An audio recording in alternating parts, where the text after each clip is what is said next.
मेरा नाम नैतिक यादव है। मैं पीएमसी केंद्रीय विद्यालय क्रमांक के अयोध्या निर्माण इटारसी में नवीं का छात्र हूँ। तो आज मैं आप सभी के समक्ष कला उत्सव के अंतर्गत एक कहानी लेकर प्रस्तुत हूँ। यह कहानी चमकौर के युद्ध की है, जो गुरु गोविंद सिंह जी और वजीर खान के बीच लड़ा गया था। तो आइए शुरू करते हैं। सन 1704 के आसपास मुगल सेना अपना वर्चस्व बढ़ा रही थी और वह दूसरे लोगों को जबरदस्ती धर्म परिवर्तित करने का कह रहे थे। उस समय गुरु गोविंद सिंह जी ने उनका जमकर विरोध किया और उनके खिलाफ कई मोर्चे निकाले। यह मुगल सेना को बिल्कुल पसंद नहीं आया, इसलिए वह गुरु गोविंद सिंह जी को पकड़ना चाहते थे, जिंदा या मुर्दा। इसलिए उन्होंने आनंदपुर साहिब के किले को चारों ओर से घेर लिया। उन्हें यह अंदाजा था कि आनंदपुर साहिब किले का राशन पानी कुछ दिन में समाप्त हो जाएगा, इसलिए गुरु गोविंद सिंह जी जैसे ही वहां से बाहर निकलेंगे वह उन्हें पकड़ लेंगे।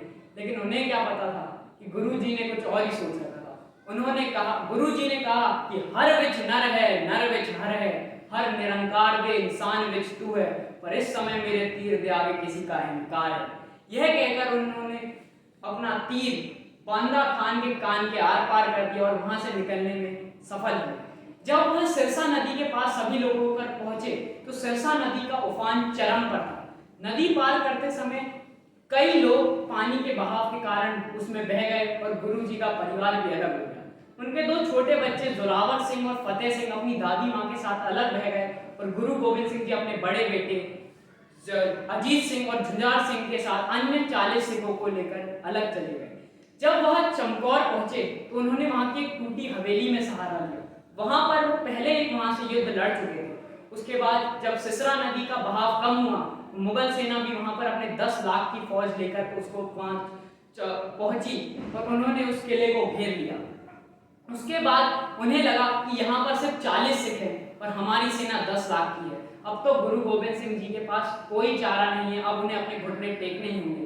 लेकिन वो क्या जानते थे, गुरु जी ने अपने सभी शिष्यों के लिए एक बात स्पष्ट कर रखी थी कि सूरा सो पहचानिए जो लड़े दीन के, पुरजा पुरजा कट मरे कबहू न छट्टे की। अर्थात सूरमाओं की यही पहचान है जो दीन के हित में लड़ते हैं। उनका सब कुछ खत्म हो जाए लेकिन तब भी वो युद्ध नहीं छोड़कर भागते। इसलिए गुरु जी ने अपने 40 सिखों की टोली को 5-5 के टोली में बांट दिया और एक एक करके उन्हें महल से बाहर भेजते गए लड़ने के लिए। उसी कुछ टोली में उनके बेटे अजीत सिंह और झुंझार सिंह भी गए और उन्हें डटकर मुगल सेना का सामना किया। उस टोली के हर एक सिख ने वहां पर कम से कम 50 लोगों को मारा। अंत में गुरु जी के साथ उनके 2 सिख बचे थे।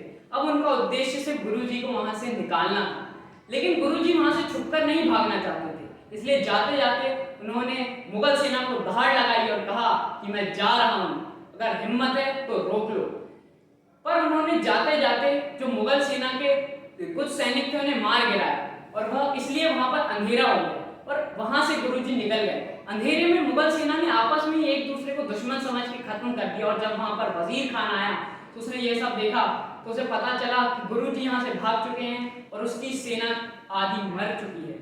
तब गुरु जी उसे लगा कि यह युद्ध वो जीता। कुछ लोग यह कहते हैं कि यह युद्ध वहां मुगल सेना जीती, लेकिन अगर हम इसे दूसरे दृष्टिकोण से देखें तो यह जीत गुरु जी जीते, क्योंकि उनका उद्देश्य था वहां से सुरक्षित निकलना, जिसमें वो सफल रहे।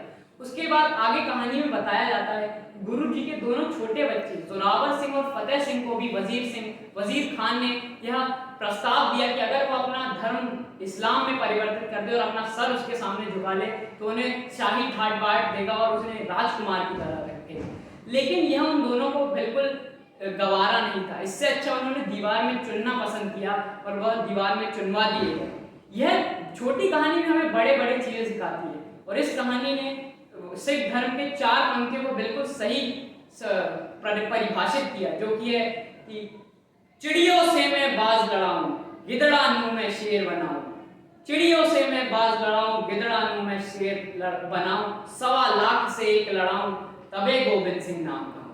यह छोटी कहानी भी हमें बड़ी बातें सिखाती है, जैसे किसी चीज के प्रति पूर्ण समर्पण, अविचल निर्णय और दृढ़ संकल्प। इसी के साथ मैं गुरु जी को और उनके सभी सिखों को नमन करते हुए यही अपनी वाणी को विराम देना चाहूंगा। धन्यवाद।